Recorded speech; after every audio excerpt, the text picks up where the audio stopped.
after 94, as we were trying to reconstruct and embarking on the reconstruction and development program, it was required that each community must establish a local development forum. And in doing so, fortunately, I was part of the first LDF team. That was 1996. Then we looked at what can we do to retain the history of Langa? Politically, sports, music, arts and culture. This is where legends were born. This is where artists were born. Langa has such a rich history. And at that time, I was the executive director of Nomtha Environment Resource Center, which we were looking at the clean and green campaigns in Langa. So the first thing we identified was to clear the public open spaces that were used as dump sites. In so doing, we were able to create the parks that you see today. But what was good about that program, it was not the city of Cape Town that came to us and said, we are going to do parks here. It was us as a community to say, City of Cape Town, come down to the people and we plan what we want to see. Because most of the time we think parks are parks because they are swings. And then with a lot of kids that we have, we cannot have enough swings for them. So our take was, let's look at what is vibrant. Sport was one of the issues, indigenous games was one of the issues. So we need parks that will talk to what are the needs of the kids. If they want to play Uka, the park must provide that space. Yes, of course, park equipment could be there, the fixed one, but the swings were kind of a dangerous situation where they will, all of them get into one swing, it can be messy. So that is why you see today the parks that you see, even Maragana. Maragana, where Gugastebe is, because it's also one of the projects that came up with the Langa Development Forum. It is not the city of Cape Town that built Gugastebe. It is the people of Langa through the Langa Development Forum.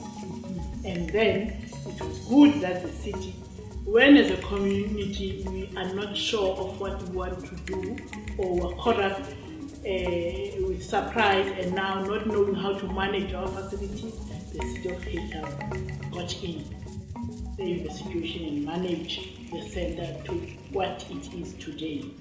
But still it needs to be managed by the people themselves because we got money from the national government. And we need to organize the arts and culture and the Heritage Foundation to really take full control of Gugastebe. Gugastebe is an arts and culture center. It's not a tourism center. The Tourism Information Center was set aside to be established at the entrance of Langa, next to the initiation site. Because that is where gateway to Langa should be. So that whoever comes in can see that you come, you park your car, you get information, and then you proceed with your tour. Today we don't even know how many tourists are coming here. A day, a week, a month, a year. We don't know revenue that is brought by the tourists in Langa. We do not know how many households are benefiting out of the walking tours. Of course, these walking tours, bear in mind, we started them in 1999 when I was at Tuha. What happened? They were busing the tourists after 94. We started to see buses, quantums, small cars coming in and out of Langa, taking photos of us. And we don't even know what they were saying about us. And fortunately, there was this day, one of the tour operators, Mohammed, came to Tuha and requested that I talk about Tuha. I refused.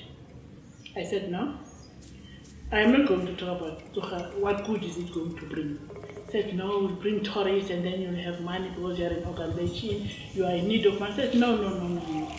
Yes, we are in need of funds, but for me, my focus is on cleaning, greening, educating the community on environmental issues. Let's look it on the other side and say, I want to use your tourists to educate Langa, because if you allow them to walk through, there will be unintended consequences to that. One, they'll be creating jobs for young people to become tour guides. I will take young people who are here and link them with a CPUT to give them some kind of training on tour guiding so that they become professional. Two, the community itself will start changing their mindset in saying, as African people, if you have a visitor, you wake up every morning and you clean your area. So people will start cleaning their area because tourists are coming in this, and will go to the cleanest house or hostel or shack so that they can live. The money you are talking about that you want to live here, rather be left in one of the households. They must buy cool drink, they must buy food and boost the economy. So that is how the walking tours started. That resulted into the Lilapas. They were saying it's because the crime, townships, the crime is high. I said, no. Crime is an international problem. Fortunately, I've traveled myself. I have seen worse situations than here in Langa. As far as I'm concerned, Langa is heaven. It's the best place to be, because just compare Langa and India in Madras or Langa in Guatemala. For me, that is what made me, through my exposure, to say, why are these people being passed through? This is not a zoo, and we are not animals in a zoo. Let them walk through, because I have seen worse situations than in Langa. So let me work with the youth that I'm working with so that we create this. And that was 1999 to date, it still continues. There are so many tour guides now who have engaged in this business. The trees that you see, the new trees that you see that were planted after 94, is because of the work of the councillors of the time, of the LGF, of Tsuha, because we're working hand in hand. The improvement in terms of the street lights, the roads, there's so much that we were involved in. The identification of heritage sites in Langa, so that they become products for tourism. It's one thing to invite people to walk through, but what have you got to show? So we had to establish the Langa Heritage Foundation. Now, as you can see today, we have Gugastebe as the key point. We have the history of Langa. We are now busy formulating different routes. There will be sports route, there is cultural route, there is political route, there is migrant route, there is House of Jerusalem route. If you look at Langa from one corner to the other, right around Langa, it's churches.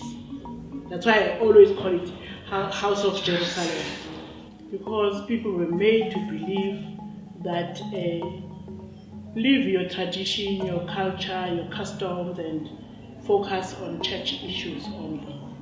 Yes, the churches played a role in terms of fighting the struggle for liberation. Very key in Langa in terms of education. If you look at the Roman Catholic Church, the school, if you look at St. Cyprian's Church, Anglican Church, there's also a school. If you look at the Wesleyan Methodist Church, there's also Tembani. If you look at Dutch Reformed Church, there was a Dutch which is known as Moshesh. Seventh Day, Salvation Army, Order of Ethiopia, and so many other churches. That made people to forget about their culture and traditions. In education, they were providing space for students students to go and study. They were facilitating bursaries for kids. And the disadvantage was people not. For me, that was the downside of maybe why we were confronted with so much anger amongst our young children. Because you remember, the men that were termed as migrant workers were not allowed to bring their wives or partners or children. Nature, of course, will take its own course. There were relationships that were created, and then there were kids that were born out of those relationships. Now, you ask yourself, why up to today the community of Langa is still divided in terms of Dinzalelwane and Dilima. For me, we are beyond being xenophobic. We welcome our brothers and sisters from other countries in Africa, but in Langa we are not welcoming ourselves. Why? Because of the Dompas. And we are not getting into that and discuss it, because I was born, for an example, by a father. My mother was fathered, I'm making an example, by a man from the hostel, but I'm staying in the township, in the location. I am the very same child that says Lama Koduka. There comes a problem that I need to perform a ritual, especially for young men. They need to go to the bush for initiation. They have to trace back, who are you? And then your father is at England, who used to be a migrant worker. Now you have to go back to England and perform the ritual before you get to the actual initiation or whatever that is done. You see the dilemma that we are in. And then because I don't want to be seen as a woman who got pregnant from the hostel, I decide to hide that information from my kids. And then, because we are in sync or in harmony or in contact with our ancestors, they demand that Nomtha, we want you to be a certain whatever, Tola or whatever that is demanded by your family from your father's side. Now you find this young boy or young girl, Yasela, Yachaya, Akeva, Yaba, all sorts of things. Yet I denied, as a mother, to tell that child the real truth about origin design.